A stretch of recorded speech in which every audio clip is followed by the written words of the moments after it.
Three questions Indo Pacific Economic Framework cannot answer. It has been more than 2 months since the US announced the launch of the Indo Pacific Economic Framework, IPEF, on May 23 in Tokyo, with 13 founding members. Despite the US ambition to shape the region's economic structure, the IPEF failed to answer some of the most critical questions that the pandemic-hit region really cares about. Can IPEF promote free trade? A good economic framework should be able to effectively liberalize regional trade and facilitate investment, making it easier for participating countries to do business with each other. However, as the Biden administration claimed, the IPEF is not a free trade deal and there's no market opening or tariff cut under the framework, which is quite frustrating to economies that look forward to greater trade with the largest economy of the world. Moreover, one objective of kicking off IPEF is to serve the US interest in countering China's growing influence in the region, which is why China, the largest manufacturer and second largest economy of the world at the same time, was deliberately left out.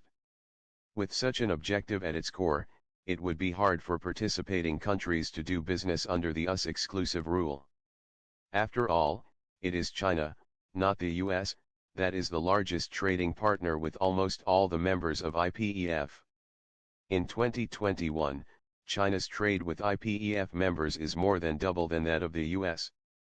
Without measures on promoting free trade, the IPEF seems more like a marketing strategy to hype up the US presence in Asia, rather than a business framework that benefits its participants. From RCEP to CPTPP, Asia-Pacific countries have worked hard to establish a free trade area in the region. Any initiative that could harm regional integration should be put under the microscope. Can IPEF bring post-pandemic recovery? The world economy has been in a turbulent time, with energy, food, and supply chain crises troubling many countries. Inflation of many economies has reached new heights in decades, with people's basic living standards at stake. The trade war waged by the US against China a couple of years ago caused serious shocks to both global economy and the US itself. This reminds us all to stay alert to a possible industrial chain breakdown created by renewed attempts at decoupling policies. Now it is time for countries to remove barriers and work together to build stronger supply chains. The IPEF, however, is nothing more than restructuring the supply chains of regional countries to exclude China, through means such as export controls over high-tech products. Take the semiconductor industry. The US has been pressuring South Korea to join Chip 4, a US-led chip alliance aimed to crowd China out of the semiconductor industry, putting South Korea in an awkward position. Such an action would seriously damage the country's leading role over the long run by risking major manufacturers being cut off from the biggest market in the world.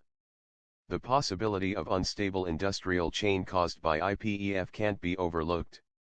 Can IPEF enhance openness and cooperation? Although the world is still in the shadow of the COVID-19 pandemic, it is safe to say that the future of the world will rely on globalization and inclusive cooperation. The spirit of true multilateralism should be upheld when facing the challenge of climate change, energy crisis, and more. Building small cliques won't help countries endure difficult times. Under such circumstances, the IPEF with its ulterior motives reminds people of Cold War mindset, an outdated logic that divides the world into confronting groups and forces countries to choose sides. The initiator of IPEF seems to consider the Asia-Pacific region as a geopolitical battlefield, not a land of prosperity. It has to create an enemy so that it feels the right to interfere in regional affairs. As has been pointed out by analysts, what the 4 pillars of IPEF really mean is asking the participants to change their laws, regulations, or the way of governance, to accommodate to the US high standard commitments, including data flow and anti-corruption drive. This is something that already aroused concern in countries like India, which consider data localization a crucial issue and are unlikely to make any concession. Without any market access of goods, services, or facilitation of investment, it is natural to question the IPEF's ability in realizing supply chain resilience in the first place, or whether developing and emerging countries have any merit in participating. The question of whether IPEF will bring local economies closer or break them apart is worth pondering. The author is an observer on international issues. Opinion at globaltimes.com.cn